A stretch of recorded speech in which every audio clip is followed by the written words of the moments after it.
दिसला या एकावर एक घासल्यावर असा स्फटिकाचा स्पार्क होतो।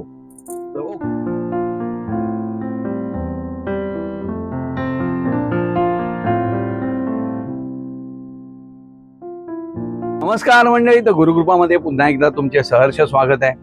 आपल्या व्हिडिओला तुम्ही चांगला उत्तम असा प्रतिसाद देताय, त्याबद्दल तुमचे मनपूर्वक आभार।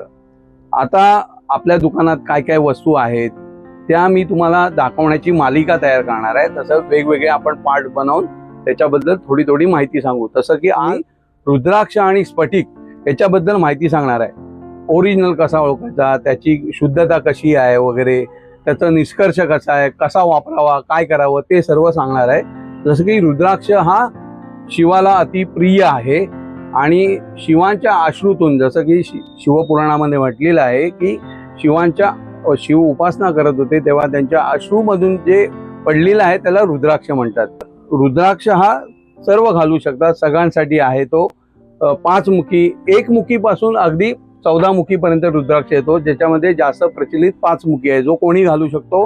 आणि तो घातल्यामुळे तुम्हाला एक मानसिक समाधान मिळतं, त्यासाठी रुद्राक्ष घालतात। आता ओरिजिनल कसा ओळखायचा, तर ह्याच्या स्पष्ट रेखा असतात बघा, तुम्ही बघू शकता एकदम अशा पूर्ण अखंड अशा 5 मुखी 5 रेषा असतात, त्याला ओरिजिनल म्हणतात। असा प्रत्येकाचा निष्कर्ष आहे, कोण म्हणतो पाण्यात बुडला तर ओरिजिनल, असं काही नसतं। हा श्रद्धेचा प्रश्न आहे।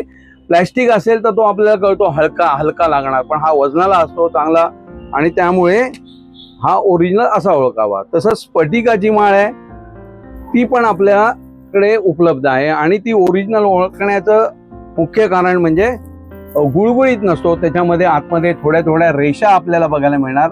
हा ओरिजिनल खनिज आहे। तर पृथ्वीच्या गर्भामध्ये सिलिका खनिज, त्याच्यापासून कित्येक लाखो वर्षानंतर तो तयार होतो आणि त्याच्यामध्ये आपल्याकडे कसं मार्बल असतो किंवा ग्रेनाइट असतो, त्याची कशी म्हणजे त्याचं कसं निष्कर्ष असतो की तो किती क्लिअर आहे वगैरे, त्याच्यावर हे पण तसंच असतं की जास्तीत जास्त आतमध्ये गेला तर तो आणि पारदर्शक किंवा एकदम चांगला क्लिअर दिसतो, वरता तो स्मोकी वगैरे असतो।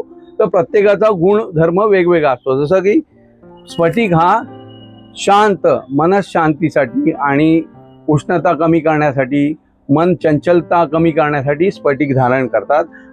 लक्ष्मीला प्रिय असं मानलं जातं। याच्यावर तुम्ही श्रीसूक्त पाठ किंवा लक्ष्मीचा मंत्र असं जप करू शकता। रुद्राक्षामध्ये तुम्ही ओम नमः शिवाय जप करू शकता, शंकराची उपासना करू शकता। तर रुद्राक्षाचे विविध प्रकार येतात, त्याच्यामध्ये 1 मुखी येतो, तो दुर्मिळ असतो आणि आपल्याकडे उपलब्ध आहे, तो काजूच्या आकारात असतो, तो सगळीकडे मिळतो।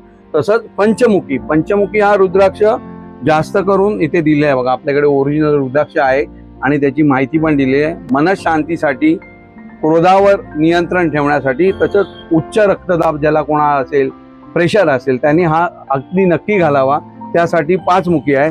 तसा 7 मुखी जो रुद्राक्ष आहे तो शनीसाठी आणि तसेच लक्ष्मी, मनी मॅग्नेट म्हणजे असं लिहिलेलं आहे त्याच्यामध्ये, असं मानलं जातं की हा 7 मुखी धनप्राप्तीसाठी वगैरे पण घातला जातो, त्यासाठी हे। आणि अशा अनेक प्रकारचे रुद्राक्ष आपल्याकडे दुकानात उपलब्ध आहेत।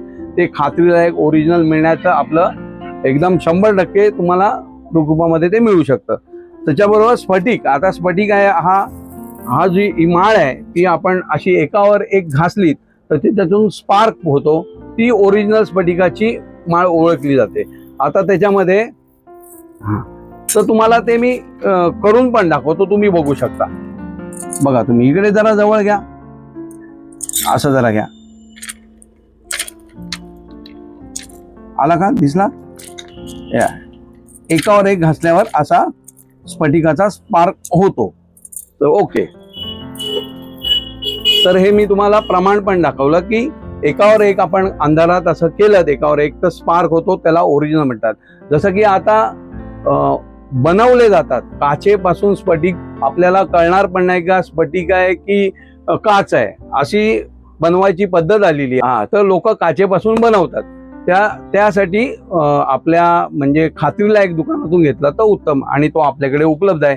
असे दगड येतात, त्या दगडापासून स्फटिकाच्या माळा, तसे शिवलिंग आणि श्रीयंत्र असे विविध प्रकार बनवले जातात आणि ते पूजनेसाठी चांगले असतात। जास्त करून श्रीयंत्र स्फटिकाचं घरात ठेवलं तर ते उत्तम असं म्हटलं जातं. तर असे सर्व धार्मिक साहित्य आणि ओरिजिनल खात्रीलायक आपल्याला गुरुकृपा धार्मिक ग्रंथ भंडार, गणेश गल्ली, लालबाग इथे उपलब्ध आहे. तसंच आपल्या अगोदरच्या व्हिडिओला आपण प्रतिसाद दिला, तसाच ह्या व्हिडिओला पण जास्तीत जास्त लोकांपर्यंत शेअर करा. ओरिजिनल आणि डुप्लिकेट कसं ओळखायचं ते मी सांगण्याचा प्रयत्न केला. असाच हा व्हिडिओ लोकांपर्यंत पाठवा, जेणेकरून उत्तम आणि चांगल्या प्रतीच्या गोष्टी आपल्याला मिळतील. त्यासाठी गुरुकृपाला अवश्य संपर्क करा. चॅनलवर नवीन असाल तर चॅनलला सबस्क्राईब करा. धन्यवाद. श्री स्वामी समर्थ.